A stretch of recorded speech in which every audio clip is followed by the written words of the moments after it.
नमस्कार दोस्तों, ये कहानी है सिकंदर की। जब सिकंदर एक भारत के नागा बाबा से एक नागा साधु के सामने हार गया था। तो सिकंदर कोई साधारण आदमी नहीं था। वो 19 साल में राजा बना।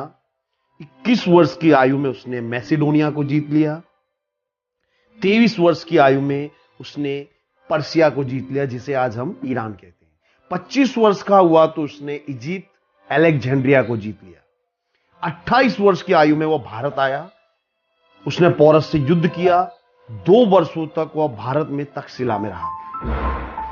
यहां सिकंदर को पता चला कि कुछ दूरी पर नागा साधु रहते हैं। सिकंदर ने इन नागा साधुओं के बारे में काफी कुछ सुन रखा था, तो उसने मिलने का निश्चय किया। पहुंचा और नागा बाबा से कहा, मैं आपके गुरु से मिलना चाहता हूं। अब दोस्तों, आपने इस प्रसंग से जुड़े हुए काफी वीडियोस देखे होंगे, काफी कुछ पढ़ा होगा, लेकिन मैं आपको एक बात बताना चाह रहा हूं कि ये जो मैं बता रहा हूं ये मोस्ट ऑथेंटिक है। ये ओरिजिनल ग्रीक लैटिन मैन्युस्क्रिप्ट का ट्रांसलेशन है। Therefore it is the absolute truth. ये पूरी तरह से ऑथेंटिक है। तो अब मैं आपको 7 प्रश्न बताऊंगा जो सिकंदर ने उस नागा साधु से पूछे थे। ये नेक रिडल्स थी, यानी अगर एक उत्तर गलत तो आपका सर कलम कर दिया जाएगा। पहला प्रश्न था सिकंदर का, which is more numerous, living और डेड? अर्थात पृथ्वी पर किसकी संख्या ज्यादा है, जीवित या मृत? अब आप कहें कि इससे पहले कईयों करोड़ों लोग मर चुके हैं, इस पृथ्वी पर आए और उनकी मृत्यु हो गई है, तो स्वाभाविक है कि मृत लोगों की संख्या ज्यादा है।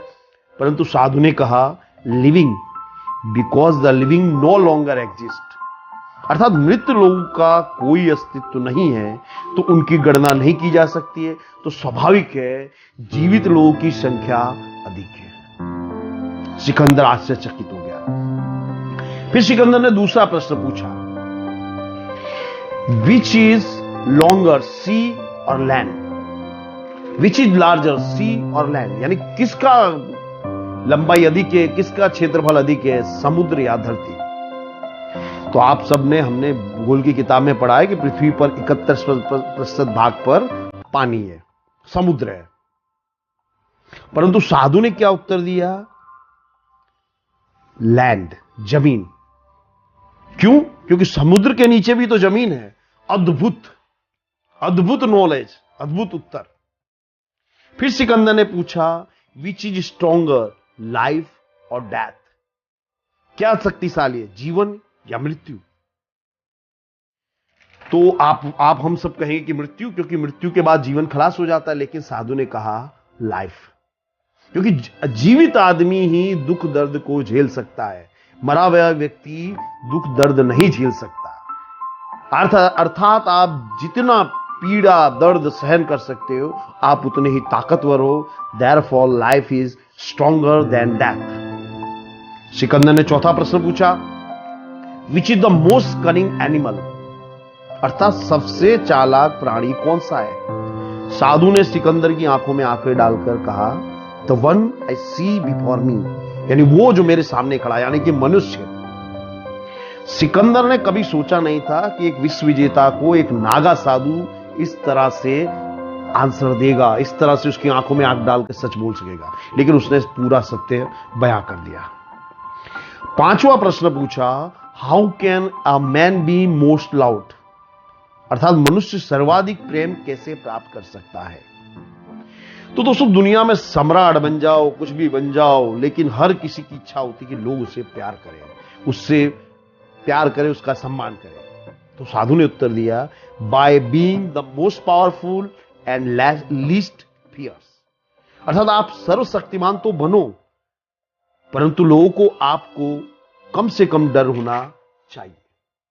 छठा प्रश्न पूछा, विच केम फर्स्ट, डे और नाइट? यानी क्या पहले आया, रात या दिन? साधु ने उत्तर दिया, night by half a day, यानी कि आधे दिन के बाद रात आई। इस पर सिकंदर आश्चर्यचकित हो गया, व्हाट नॉनसेंस, ये कैसा उत्तर है? तो साधु ने कहा, जैसा आपका प्रश्न है वैसा मेरा उत्तर है। सिकंदर से आखिरी प्रश्न पूछा, how can a man become a God? अर्थात मनुष्य ईश्वर कैसे बन सकता है? ग्रीक के जितने भी राजा रहे, सबकी महत्वाकांक्षा थी ईश्वर बनने की। तो सिकंदर भला कैसे पीछे रहता? इस अद्भुत प्रश्न का उत्तर दिया साधु ने, by doing a man has never done, यानी आप वो करो जो मनुष्य ने कभी नहीं किया। सिकंदर ने पूछा, एंड व्हाट इज दैट, वो क्या है? सो साधु ने कहा, बिकम अ गॉड, अर्थात ईश्वर बनकर। साधु ने कहा, मनुष्य एक बेहतर इंसान बने, बेहतर है बनने की कामना व्यर्थ है। ईश्वर की बनने की जो कामना है वो व्यर्थ है। सिकंदर अभिभूत हो गया, उसने उस साधु को प्रणाम किया, इस भारत भूमि को प्रणाम किया, और उसे एहसास हो गया कि इस देश को जीतना नामुमकिन है। आई एम श्योर दोस्तों आपको मेरा ये वीडियो अच्छा लगा होगा, इसलिए इसे लाइक शेयर अवश्य कीजिएगा।